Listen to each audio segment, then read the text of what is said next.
قبل امتحانات القبول بالثانوية بيبقى فيه اختبار لفئة محددة من الايدول عشان يزودوا اعدادهم، فبتقرر روبي انها تنضم ليه لان حلم من احلام حياتها انها تبقى ايدول زي مامتها اي. وبالفعل بتقوم بالتقديم في الامتحان وكمان بتعدي الاختبارات بتاعته، وما بيبقاش فاضل حاجة غير انها تعرف النتيجة. واصحابها كمان بيقوموا بتشجيعها علشان كده بتفرح، ولكن اخوها بيبقى ضد الفكرة وبيقول لها انها تركز احسن على الامتحانات بدل ما هي تقعد تبص في المجال الفني بتاعها. فبتقول له ان المجال الفني بيزود درجات وكده كده عادي، طالما انا هنجح في المجال الفني يبقى كده هقدر انجح في امتحانات القبول لان محدش بيدق. يقول لها ماشي وبيمشي ويسيبها. ووقتها بنعرف ان هو رايح عند المخرج اللي هو بالفعل قام بتمنيه بس فنيا بس. بتبقى روبي حاسه بالزعل لانها بتحس ان اخوها متغير جدا من ساعه ما مامتهم ماتت، وكمان بيقضي كل الوقت بره مع المخرج، وبتحس ان تصرفاته بقت شبه العواجيز اكتر من الاول.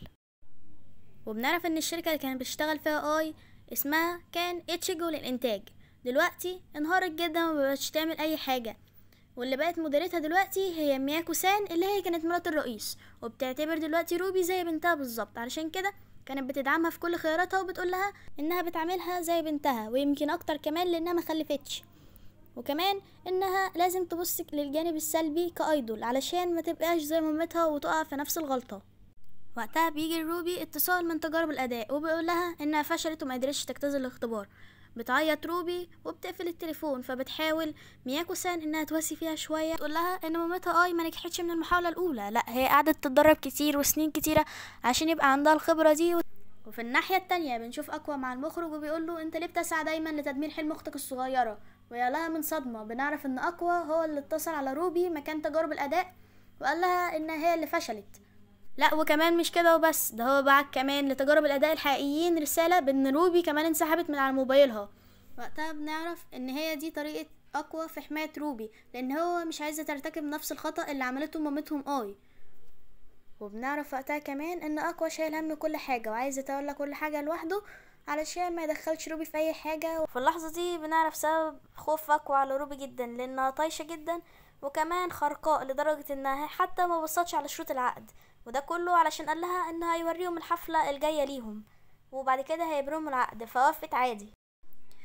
اكا وقتها بيحاول يلاقي طريقه علشان يمنع روبي من انها تبقى ايدول زي مامتها، ولكن وقتها بتيجي مياكو وبتقوله ان انا ربيت روبي زي بنتي وان عشان كده انا هحميها مهما حدث، وعشان هي بنتي انا مش هكبح مشاعرها ولا حتى حلمها لانها كل يوم بتبقى زي اي اكتر واكتر. لا وكمان روبي عندها مميزات وامكانيات انها تبقى ايدول وايدول صعبه جدا زي مامتها، علشان كده بتحاول مياكو انها تدعمها ولو شويه. وقتها بيجي الاكوا فكيرة والنهايه هياخد كارت من كارت العمل بتاع مستكشفين المواهب لاتشيجو للانتاج ويروح يستجوب بواحده صغيره بتشتغل في القاعده الصغيره بتاعه الايدول، ووقتها بيعرف يطلع بكل المعلومات اللي هو كان عايزها من غير ما يعرف روبي اي حاجه. ولما مياكو سان بتلاقي ان اكوا خايف جدا على روبي للدرجه دي بتقرر انها تضم روبي لفرقه اتشيجو للانتاج.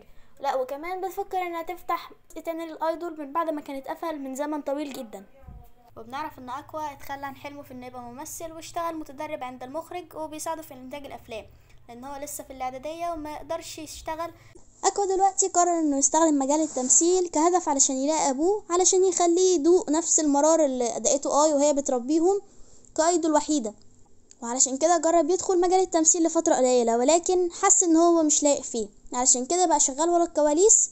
وعلشان يوصل لابوه قرر انه لازم يوصل للفنانين والمشاهير الكبار علشان وقتها لما يلاقي حد يشتبه فيه بيكون ابوه هياخد منه شعره او غشاء مخاطي. وقتها بيقطع تفكير المخرج ويقوله ويشجعه طالما انت كان حلمك انك تبقى ممثل حاول مش هتيأس، فبيقوله ان انا مش كويس في التمثيل زي اي، فبيرد عليه المخرج ويقوله انت مش زي اي ولا اي زيك، اي ما كانتش بتعرف تنتج حلو واي كمان ما كانتش ذكيه جدا زيك. وقتها بيفتكر اكوا لما مامته كانت بتقوله هتبقى ممثل يا اكوا، فبيجي يكلم المخرج ولكن بتقطعه والدته اللي هي والدة المخرج يعني، فبيقرر انه يسكت. وبيجي تاني يوم وبيبقى يوم التقديم في المدرسة الثانوية، بيقرر اكوا انه هيدخل مجال التعليم العام واخته قررت انها تدخل مجال الفنون المسرحية. وقتها بيقابل أريمة اللي مثلت معاه الدور بتاع الرعب بتاع القرية وبيكون مش فاكرها اصلا، ولما بتعرف انه مش هيمثل ويتحداها وتشوف تمثيله تاني بتنصدم. فبيقعد اكوا وروبي يهزروا ويضحكوا مع أريمة او بمعنى صح بيضحكوا على مضاء الاسود، وفي الاخر وبيقرر اقوى انه هيمشي بس هيروح على بيت المخرج، وأريمة بتحاول تلحقه وبتاكل دماغ امه اسئله حرفيا لغايه ما بيزهق وبيقول لها ما تجيش ورايا يا حبيبتي ربنا يهديكي. فبتحاول تدخله من سكه تانية وبتقول له تعالى نروح اي حته، فبيرفض برضه. خلي عندك كرامه وسيب الواد في حاله يا بنتي. فبتروح برضه مع اقوى للمخرج، والمخرج بيبقى ناسيها برضه. والست الوالده بتاعه المخرج مش بتأثر وبتعمل لهم وليمه على العشاء وبتقعد تتكلم مع اقوى وبتحاول تقنعه انه يرجع تاني يمثل. وبتقوله أريمة إنها بتمثل دور البطولة في دراما لسه في مكان فاضي للممثل اللي هو الشرير مش عايز الدور. ولما بتقول إن اسم الدراما بيعرفها لأنها مشهورة واسمها بيكون سيحلو اليوم. وبتقوله إن المخرج كابوراغي سان وإن هو لطيف معاها فمش هيرفض طلب ليها، ولما أكوا بيسمع اسمه بينصدم. علشان كده بنرجع بالذكريات شوية، وبيقول إن سابت بعد موتها 3 موبايلات، واحد كان بتاع الشغل بتاعها والتاني كان بتاعها حياتها الشخصية وما كانش عليه أي حاجة. انما الاول ده كان عليه اتصالات، ما كانش فيه غير اتصالات الوكالة واعضاء الفريق بتاعها، وده بيظهر قد ايه هي كانت حذرة جدا علشان تخفي اطفالها حتى لو كانت ساذجة. والموبايل التالت كان اصعبهم وكانت بتستخدمه قبل ما تحمل، وعلشان كان قديم قوي اقوى احترم لما لقى بطارية جديدة ليه علشان البطارية بتاعته كانت باظت. وبس ما كانتش دي المشكلة كانت في كلمة السر، لان هو قعد يجرب لدرجة ان عدى يوم وشهر وسنة لغاية ما وصل للرمز بعد 4 سنين. وجوه الموبايل كان فيه ارقام وعناوين لاشخاص كتيره في مجال الترفيه زي كابوراغي مسايا. وبنرجع للحاضر وبيقول لها كلمي المخرج بتاع الدراما. وبالفعل أريمة بتكلم المخرج اللي هو كابوراغي وبيوافق على اقوى لان هو مش مهتم باي حد، هو عايز حد يملى مكان الدور وخلاص. وقتها روبي بتعرف ان اخوها هيمثل فبتفتكر كلام مامتهم وان روبي هتبقى ايدول وانما اقوى هيبقى ممثل، وبتكون فرحانه. وبنعرف ان هدف اقوى اساسا انه يقرب من كل ذكر كانت عارفاه في حياتها ويحاول يجيب منه شعره او على الاقل اي حاجه علشان يعرف مين والده. وبنعرف ان دور اقوى في الدراما هو دور الشرير اللي هيطلع في اخر حلقه. بترخم عليه روبي وبتقوله لايق عليك ما انت شرير في الحقيقه. وبتقعد مياكو سان وروبي بيتفرجوا على الدراما ومنتظرين علشان يشوفوا الحلقه اللي هيظهر فيها اقوى، بس عشان يبقوا فاهمين المسلسل بيتابعوه من الاول. وبيفتحوا اول حلقه وعلى طول بيقفلوا اللاب وكلهم بيبقوا مصدومين من اللي شافوه، تمثيل عبيط لا وكمان سيناريو اعبط. وتاني يوم بيقابل اقوى أريمة وبيقول لها انتي مش بتقومي باي دور على الفاضي، فليه وافقتي على الدور الغريب ده؟ فبتقول له علشان هي وهي طفله كانت بتتباهى بقدرتها على التمثيل وقدرت تنجح وقتها، بس عشان تجاهلت الاخرين كتير بقى في احسن منها، لان هي لازم تبقى في سبب يخلي المخرجين يعرضوا عليها الادوار. فقررت انها تبقى ممثله سهل التعامل معاها، علشان كده بقت افضل.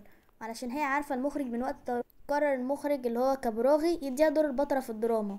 وبعد الكلام المؤثر ده كله بتطلع انها متغيرتش وبتقعد تمدح في نفسها عادي، وبيبقى عندها جدول شغل صعب اصعب من جدولنا شخصيا. وبيفتكر اقوى جزء من الماضي لما كان لسه بيمثل مع أريمة. وبنرجع للحاضر وهي بتقوله ان هي اللي عينته المره دي عكس المره اللي فاتت، وبتطلب منه انه يشتغل معاها علشان يقدموا عرض حلو للناس.